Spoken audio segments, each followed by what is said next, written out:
Assalamualaikum warahmatullahi wabarakatuh. Saya Nadia Oktavia, mahasiswa jurusan Sosiologi Universitas Negeri Padang. Kali ini kita akan membahas tentang realitas sosial.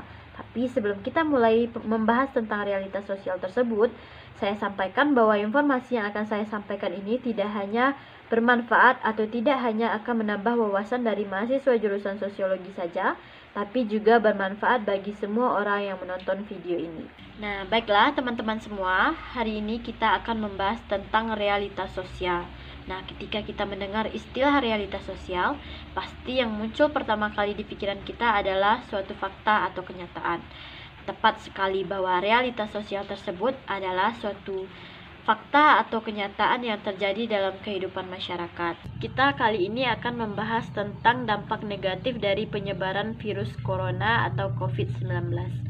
Kalian juga pasti tahu kan bahwa dampak negatif dari virus ini tidak hanya di sektor ekonomi saja, tapi juga di sektor lain seperti pendidikan, sosial, ekonomi, dan juga keluarga. Kali ini kita akan membahas dampak negatif virus ini di bidang ekonomi. Ketika kita membahas tentang ekonomi, mari kita usut atau kembali lagi ke krisis moneter yang terjadi pada tahun 1998. Kenapa kita ingin membandingkan krisis sekarang dengan krisis tahun 1998? Karena menurut saya krisis yang terjadi pada tahun 1998 itu tidak ada apa-apanya dibandingkan krisis yang terjadi pada saat sekarang ini. Kita bahas kembali krisis tahun 1998. Memang benar pada tahun 1998 ketika terjadi krisis moneter, perusahaan-perusahaan besar dibuat babak belur oleh krisis tersebut. Mereka tidak bisa beroperasi dengan benar, tapi mereka masih bisa diselamatkan oleh sektor usaha mikro, kecil dan menengah atau UMKM. Begitu juga dengan krisis yang terjadi pada tahun 2008. Mereka masih bisa diredam oleh pemerintah dengan cara mendorong konsumsi dalam negeri. Tapi bagaimana dengan perekonomian tahun 2020 akibat virus ini? Krisis yang terjadi pada tahun 2020 ini adalah krisis yang paling parah. Kenapa saya katakan begitu? Karena krisis ini sekarang sudah dilengkapi dengan social distancing atau pembatasan berskala besar. Semua sektor ditutup, sekolah-sekolah ditutup, tempat wisata ditutup, dan orang-orang dipaksa untuk tinggal di rumah. Yang lebih parahnya lagi, para perantau di PHK dan disuruh pulang ke kampung halaman mereka masing-masing. Mereka kembali menjadi tanggungan orang tua mereka. Sebagaimana yang kita ketahui bahwa sebagian besar penduduk Indonesia bermata pencarian sebagai petani. Mirisnya, para petani dan pedagang mengalami kerugian besar karena hasil ladang mereka tidak bisa dibawa atau dijual keluar daerah. Mereka mengalami kerugian yang tidak sedikit karena bahan pokok yang mereka hasilkan tidak bisa dijual dengan harga yang seharusnya. Harga turun drastis yang mengakibatkan para petani frustasi dan membabat habis lahan mereka. Pada saat sekarang, masyarakat sudah tidak peduli lagi dengan virus corona ini. Mereka terpaksa keluar rumah mencari penghasilan untuk menghidupi keluarga mereka. Para pedagang kembali berdagang di pasar dengan tidak memperdulikan lagi peraturan pemerintah. Mereka tidak menggunakan masker, mereka tidak menjaga jarak, mereka tidak berkumpul bersama-sama demi menghidupi keluarga mereka, demi mendapatkan penghasilan dengan berdagang di pasar.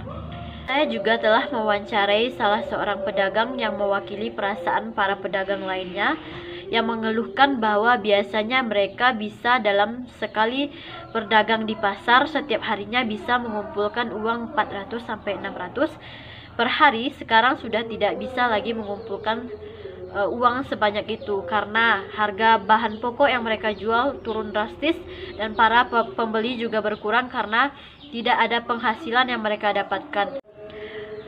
Cara yang dilakukan oleh pemerintah untuk mengatasi perekonomian yang sangat buruk ini adalah dengan memberikan bantuan. Tapi mirisnya lagi, bantuan yang mereka berikan tidak sesuai dengan apa yang diharapkan masyarakat.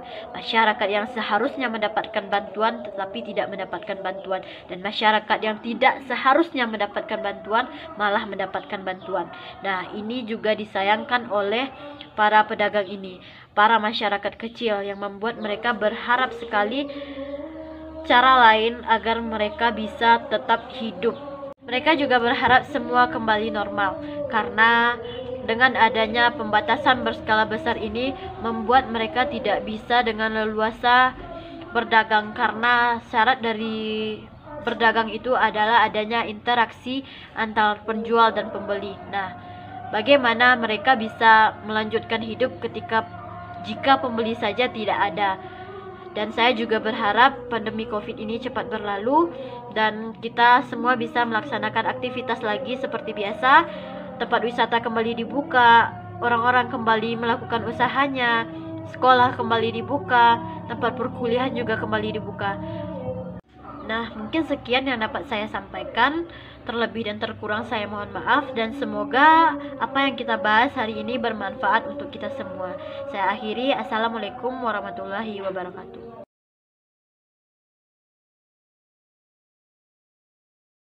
Sementara dengan beban yang ada di rumah tangga sekian banyak, tidak mencukupi lah.